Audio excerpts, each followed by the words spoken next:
बिस्मिल्लाहिर्रहमानिर्रहीम। नाज़रीन अस्सलाम वालेकुम। नाज़रीन, मैं हूँ सईद अमीर अहमद और आप देख रहे हैं मेरा प्रोग्राम मेरी आवाज़। आज के हमारे प्रोग्राम में हमारी मेहमान है सईदा आलिया ज़ैनब नकवी, जिनका तल्लक इस्लामाबाद से है, और दूसरी हमारी मेहमान है सईदा मैमूना जाफरी, जिनका तल्लक तहसील जिला जुलम से है। सबसे पहले हम इनका शुक्रिया अदा करते हैं कि इन्होंने आज अपना कीमती वक्त हमें दिया और आज हमारे साथ प्रोग्राम में शामिल हुई। बहुत शुक्रिया सबसे पहले आपका। आज के प्रोग्राम में हमारा जो मकसद था आपको बुलाने का, आपको ऑनलाइन लेने का, वो मकसद ये था कि हम आज बात करेंगे कि ईरान और इसराइल के माबैन जो बढ़ती हुई कशीदगी है, इस हवाले से, और दूसरा इस्लाम की रूह से इस्लाम की तालीमात के मुताबिक जुल्म और नाइंसाफ़ी के खिलाफ आवाज़ उठाने का क्या मुकाम है। सबसे पहले बात करना चाहेंगे हम जी मोहतरमा सईदा आलिया ज़ैनब, जिनका तल्लुक इस्लाम से है। मोहतरमा, प्लीज़ आप इस हवाले से रोशनी डालें। बिस्मिल्लाहिर्रहमानिर्रहीम।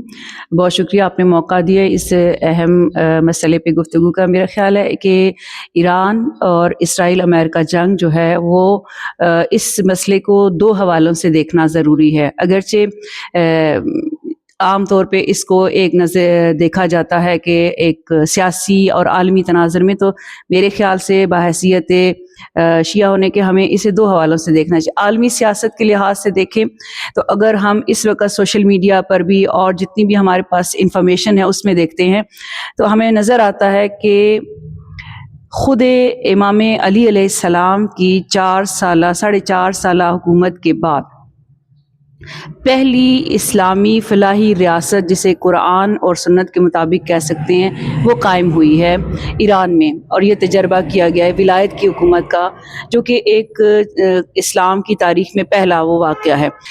इस मसले पर हमें हमेशा दो हवालों से नज़र डालनी चाहिए, दो हवालों से देखना चाहिए। पहला इसका आलमी पस मंज़र है। आलमी पस मंज़र ये है कि अमेरिका ख़ुद को जो सुपर पावर कहता है, तो उसकी तारीख़ क्या है? उसकी तारीख़ यही है कि दूसरे मुल्कों की दौलत पर कब्ज़ा करना और दूसरे मुल्कों में अपने कवानीन और अपने गलबे को ऐसी मफाद परस्त हुकूमतों को लाना जो उसके मफादात का तहफ़्फ़ुज़ करें। तो इस लिहाज से अगर हम 57 इस्लामी रियासतों में देखें तो ईरान एक वाहिद ऐसी हुकूमत बनती है, ऐसी ममलिकत है कि जो अमेरिका के मफादात या अमेरिका की सियासत या अमेरिका की सियासी ग़ुलामी को कबूल करने को तैयार नहीं है। और अगर इंटरनेशनली बैनुल-अक़वामी क़वानीन या बैनुल-अक़वामी तनाज़ुर में देखा जाए तो ईरान अभी तक की जो उसकी जंग है वो एक कानूनी अखलाकी जवाज़ रखती है आलमी कवानीन की नज़र में। हर मुल्क को अपनी खुद मुख्तारी और अपनी आज़ाद ख़ारजा पॉलिसी रखने और अपने मुल्क की दौलत को अपने लिए इस्तेमाल करने का हक़ हासिल है। तो ये एक आलमी पस मंज़रनामा बनता है, जिसे 57 इस्लामी रियासतों में अगर हम देखें तो कहीं बादशाहत का निज़ाम है, कहीं पर डिक्टेटरशिप है।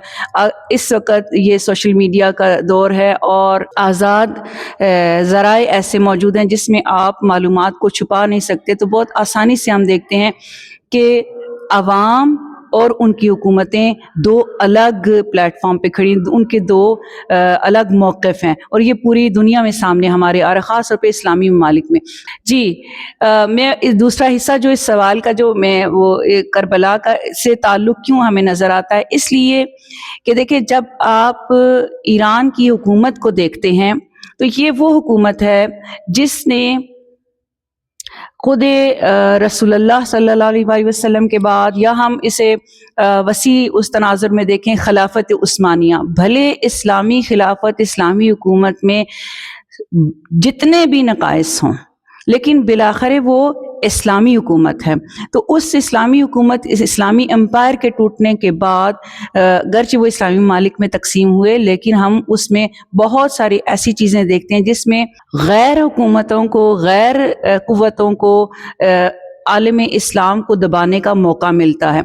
और अगर हम इस ख़ास शिया तनाज़ुर में देखें तो ख़ुद इमाम अली अलैहिस्सलाम की हुकूमत के बाद ये पहली अदल अलवी पर, यानी इमाम अली अलैहिस्सलाम की आइडियोलॉजी और आपकी तालीमात पर कायम हुई ये हुकूमत है।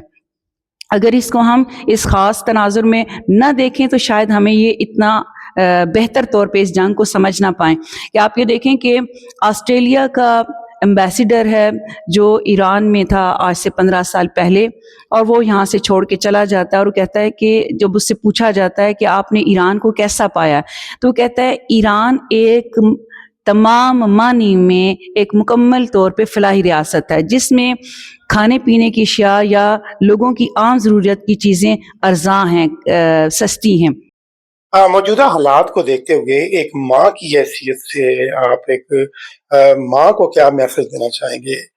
क्योंकि स्क्रीन पे आप देख सकते हैं जिस तरह स्क्रीन पे ये बच्चियाँ वालिदैन जो है अपने बच्चों के कानों से ये जेवर उतार के ईरान के लिए हत्या कर रहे हैं। इंडिया में देखा गया ये वीडियो में आप देख सकते हैं कि ये इंडिया की करेंसी है, ये कुछ दूसरे ममालिक की करेंसी है। इसमें कुछ एक जगह पे मैंने देखा कि पाकिस्तान के भी कुछ बच्चियां जो है वो अपने कानों से जेवर उतार के और कुछ बच्चियां ऐसी देखी हैं जो स्कूल के लिए जिनको पैसे मिलते थे और वो यकीन करें एक एक दो दो रुपये इकट्ठे करके या जितने डॉलर में रियाल में जो भी करेंसी है जिस मुल्क की उस हिसाब से करेंसी वो बच्चियां जमा करती थी और आज बच्चियां वही गले जो है वो लेके ईरान के लिए डोनेशन कर रही हैं। ये बहुत बड़ा सवाल है और यकीन करें कि जब ऐसे हमने सोशल मीडिया पे वीडियो देखी कि मासूम बेटियों के कानों से वो बूंदे उतारे जा रहे थे तो आंखों में यकीन करिए आंसू आ जाते थे। इस्लाम में औरत के किरदार को इसीलिए बहुत ज़्यादा अहमियत हासिल है, ख़ास तौर पे ख़ानवादे की तश्कील और उसकी तालीम और तरबियत के हवाले से, कि कहा गया है कि अगर मर्द तालीम हासिल करता है तो सिर्फ़ अपनी ज़ात के लिए, लेकिन अगर औरत तालीम याफ्ता होती है तो ख़ानदान और नस्लें संवर जाती हैं। आपने अक्सर ये महसूस मिसाल है कि घर में बच्चे हैं या बच्चों के वालिद हैं या दीगर जो भी आता है घर में वो सबसे पहले पूछता है कि माँ किधर है, वालिदा किधर है, अगरचे कोई काम ना भी हो तब भी। और ये चीज़ एक छोटी सी महसूस मिसाल है और इससे हम समझ सकते हैं कि माँ का क्या किरदार होता है। फिर बच्चों की तरबियत में अब अक्सर जो चीज़ माँ सिखाती है, क्योंकि ज़्यादा वक्त बच्चों का माँ के साथ गुजरता है, तो वो बच्चों के जहन में रासिख हो जाती है।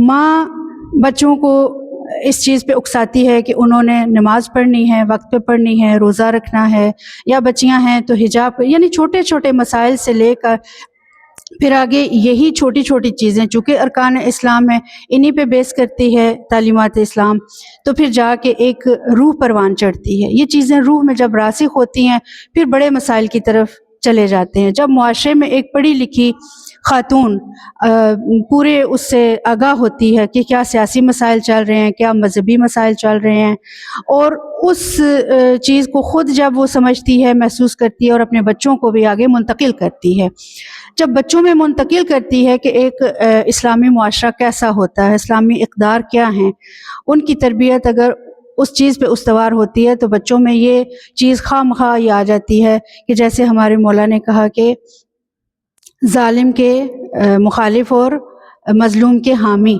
बन के रहो। तो ये चीज़ जब बच्चों में आ जाती है तो देखते हैं, यानी ये मौजूदा जो हालात चल रहे हैं उसमें हम देख रहे हैं कि ना सिर्फ ये कि एक मुसलमान, ना सिर्फ ये कि एक शिया या सुन्नी, बल्कि जिसका ज़मीर सालिम है, जो इंसानियत जिसकी सालिम है, वो इस चीज़ को महसूस भी करती है और इस चीज़ का दर्द भी उसके दिल में होता है कि आज ईरान तन्हा खड़ा है। 57 इस्लामी ममालिक में सिर्फ एक ईरान, और उसकी कोई भी मदद नहीं कर रहा। जो लोग कहते थे कि करबला में नवासे रसूल शहीद हो रहे थे और तमाम मुसलमान कहाँ थे और देख रहे थे और उनकी मदद नहीं कर रहे थे, आज महसूस मिसाल है कि आज ईरान तन्हा खड़ा है और आप देख लीजिए खलीजी रियासतों का क्या किरदार है। वापस आते हैं सवाल की तरफ कि जो ये बच्चों में जज्बा है ये उनकी माँओं की तरफ से आया है। माँओं ने उन्हें सिखाया है कि किस तरह से ईसार करना है अपने मुसलमान बहन भाइयों को इस मुसीबत में देखकर। मैसेज यही है कि ज़रूरी नहीं कि हर एक का काम जो है वो जंग के महाज पे ही हो। हर एक का महाज अलहदा होता है, मर्दों का महाज अलहदा है, बच्चों का अलहदा है, ख़वातीन का अलहदा। ये जो शोहदा महाज जंग पे जाते हैं, पीछे कौन काम कर रहा है? यही हमारी مائیں بہنیں، اور وہی ان کو اکساتی بھی ہیں اور وہی تشویق بھی دلاتی ہیں۔ آپ دیکھ لیجئے لبنان میں جو شہداء بھی شہید ہوتے ہیں، ان کی ماؤں کے جذبے کو سلام ہے۔ جب وہ میتیں آتی ہیں شہداء کی تو وہ کہتی ہیں ہمیں کوئی پرسہ نہ دے، ہمیں کوئی پرسہ نہ دے، بلکہ شیرینی بانٹتی ہیں، ٹافیاں بانٹ رہی ہوتی ہیں، کیک بانٹ رہی ہوتی ہیں کہ ہمیں مبارکباد دو، اور کہتی ہیں خبردار کوئی گریہ کرے، ہمیں بی بی زینب کے سامنے شرمندہ نہ کریں گریہ کر کے۔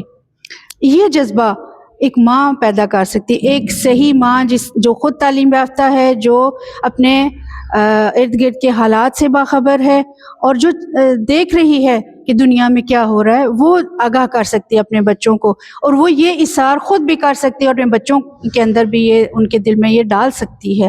اسی طرح سے ایرانی مائیں آپ دیکھ لیں، ابھی موجودہ محسوس مثال آپ دیکھ سکتے ہیں کہ ایرانی مائیں بھی یہی جذبہ لیے ہوئے ہیں۔ وہ ان کی بھی جب شہداء کی میتیں آتی ہیں تو وہ کہتی ہیں خبردار گریہ کر کے ہمیں دشمن کے سامنے شرمندہ اور کمزور نہ کرو، کہ دشمن کہے کہ ہم گریہ کر رہے ہیں، ہم گریہ نہیں کر رہے ہیں، ہم خوش ہیں کہ انہوں نے شہادت کو پا لیا، اور ہم بھی انہی کی راہ کو جاری رکھیں گے۔ ہاں، یہاں پہ ایک اور میں سوال کرنا چاہوں، جس طرح سوشل میڈیا پہ بھی اکثر ہم نے پوسٹیں دیکھی، مختلف لوگ کمنٹس بھی کر رہے ہیں کہ کاش وہ جب کربلا کا واقعہ تھا تو کربلا کے دور میں ہم ہوتے، ہم مولا حسین کے ساتھ ہوتے۔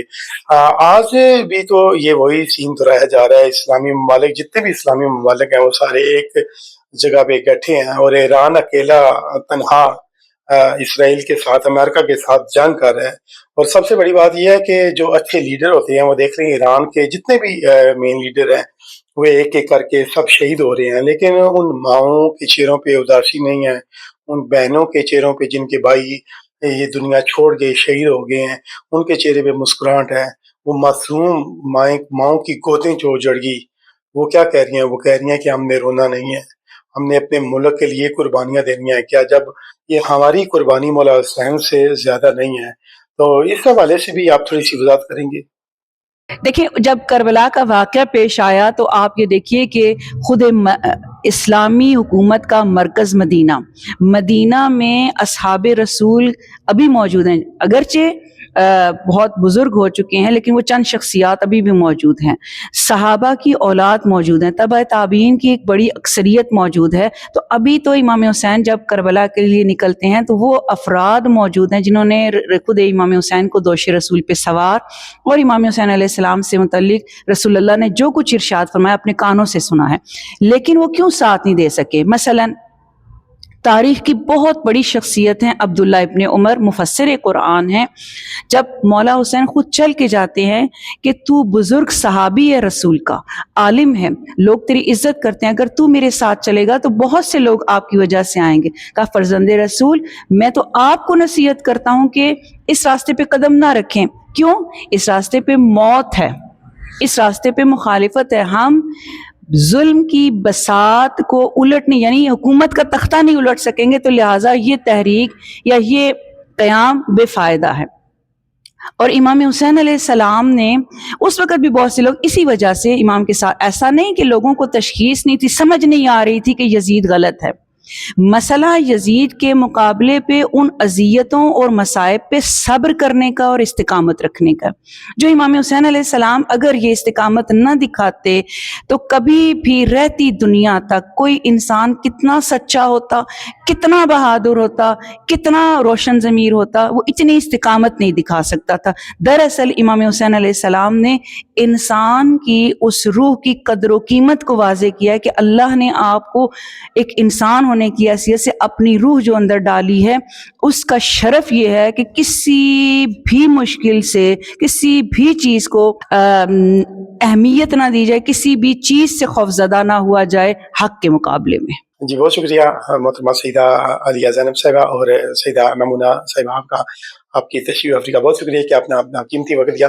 ناظرین، آج کے پروگرام میں آپ نے دیکھا ہے کہ ہمارا مقصد یہ تھا کہ ایران اور امریکہ اسرائیل کی جو جنگ ہے اس میں جو عورت کا کیا مقام ہے اور عورت کیا کچھ کر سکتی ہے، اس کے علاوہ ہم نے وہ بھی آپ کے سامنے رکھا کہ معصوم بیٹیاں اپنا زیور دے رہی ہیں یہ ایران کے لیے، یہ بڑی پیاری اور دل کو हिला देने वाली बात है।